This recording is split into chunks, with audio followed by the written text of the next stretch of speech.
guys, Bill's Florida Bass Paddler, and while we're out on the water today, we're also going to be simultaneously filming some footage of some new items that a company called Yak Hacker has sent me, yours truly. Some items are theirs to test and give a full, honest review on.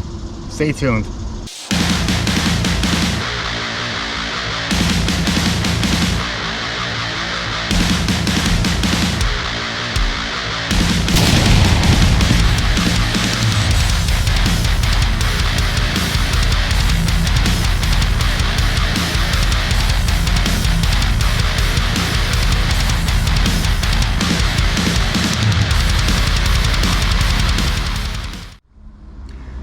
So one day out of nowhere on Instagram, I get a message from a Nora from Yak Hacker asking if I'd like to try some of their products. So initially, when you get all these different spam bots and things of that nature sending you messages on Instagram, I was a bit hesitant. There were no strings attached. I didn't have to give any of my personal payment information, just my name and address, and all they wanted in exchange was some pictures as well as some honest feedback of their products. A couple of the products they sent me was their cup holder and their back of the seat cooler. Let's take a look at those items now. So here we have the Yak Hacker cup holder. Again, like other traditional cup holders, it is a track ready cup holder. It's a little bit of a more standard size. It's not one of the enlarged ones, say you'd see from like Scotty or Yak Attack, but one thing that makes this cup holder unique to the others is the rubber teeth, and we'll get a closer look at those now. As you can see, you can take a standard soda bottle, fits in there, and it's not swinging around, it's not spinning, it's held in place by these teeth. And we're going to get an overhead look now. As I mentioned, it has these 4 rubber teeth here. They are flexible. Bottles and cans fit in there nicely. Again, they don't spin around like they might in the other brands of cup holders. The downside to this cup holder is its size. It will not fit larger bottles like your Nalgene's or some of your larger Yeti cups that a lot of people use, or the Yeti style cups. That is one drawback of this cup holder, but if they come out with a wider one and are able to use this, I don't want to say technology, but these types of rubber grips, I think you've got a real winner there. Because again, it just helps keep your drink in place, and I think that's a real that's a win right there, those rubber teeth. I definitely like that improvement on the traditional cup holders that don't have anything like that.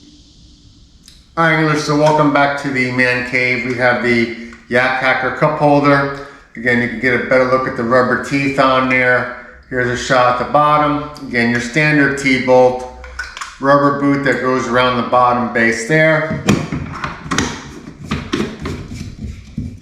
So what I wanted to do now is just pick a couple different items to show what will work with the cup holder or what you might have a hard time with as far as beverages. Again, it's probably a standard size cup holder. There are some wider ones out on the market, but we have a slim can energy drink. Fits in there just fine. We have your standard aluminum can, sodas, beer, etc. Again, fits in there just fine. A big water bottle here, that fits in there just fine. And then what we have here is your standard Nalgene bottle that a lot of anglers use. That will not fit. The rubber teeth prevent it from getting down in there. And again, it's not to talk bad about the cup holder, but again, I've done this in another video where I compared the Yak Gadget and the Yak Attack cup holders. What will fit, what won't fit, the pros and cons of each cup holder. And again, I really like this rubber tooth technology. Now,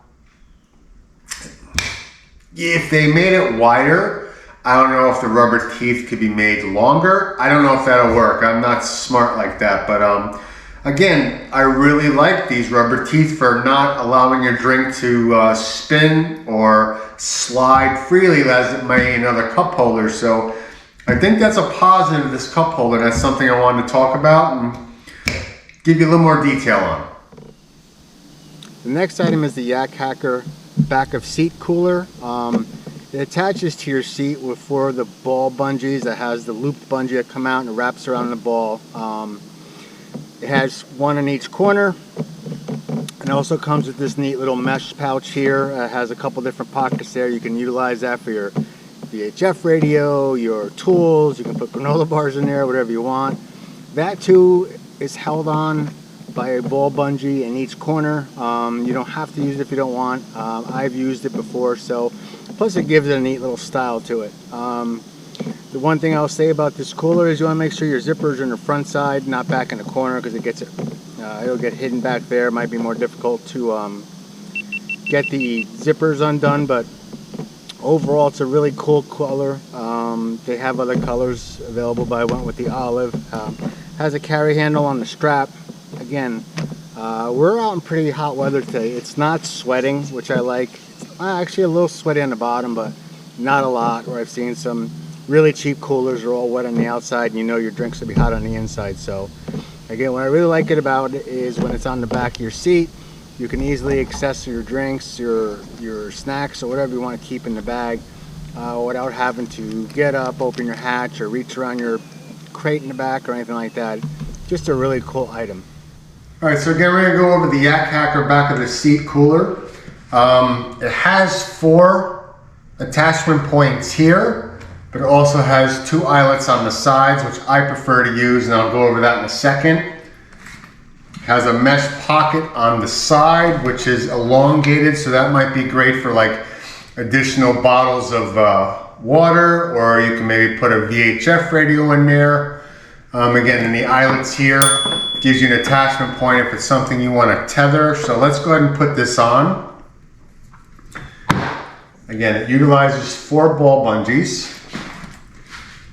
Now I use the side eyelets to install mine, and I'll go over why in a second. So the first thing I do is I'll put this corner on. And trust me, it's a lot easier when there's not a tripod in your way. So I'll put the 2 top corners on.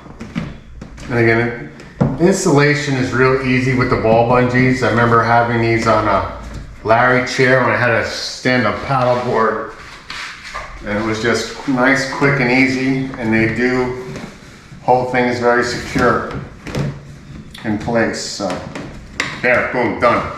So I just talked about, I use the side eyelets because I found when I use the back eyelets, the top sagged a little bit. By doing it this way, it kind of keeps it nice and flush against the back of my seat. As I mentioned, keep your zipper handy here and well centered. This accessory pack here, again, can come off. I think it looks cool. It does serve its purpose, so I keep it on there. Again, it has 4 smaller ball bungees on there. You can use this for a variety of things. You can keep tools back there.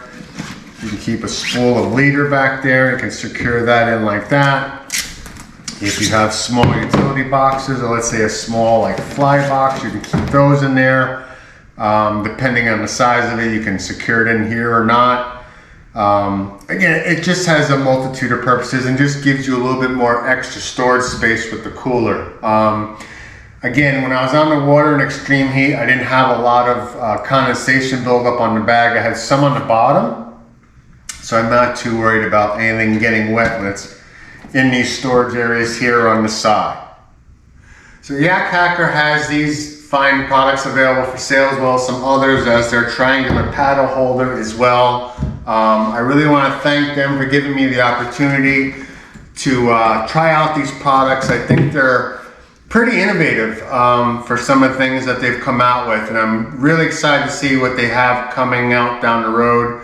Again, I'm really grateful for them to reach out to me to send me these products for my honest feedback. I think the cup holder with the rubber teeth is really a cool item. Their back of the seat cooler, for me, makes a lot of sense. A, it's sturdy, it doesn't feel cheap. I don't have to get up and go into my front hatch, my cooler. Everything I need is within arm's reach. So again, thank you to them for sending me these products and allowing me to try them. I'm really excited to see what they have coming out down the road. I'm going to go ahead and put a link to their social media page below in the video description, as well as some links where you can buy these products. I thank you for watching this episode of Gear Review from the Florida Bass Paddler. If you like what you see, please subscribe and hit the bell for future notifications, as well as more fishing videos, more gear reviews. I'm Bill Scorder, Florida Bass Paddler. Tight lines, guys. I'll see you on the water.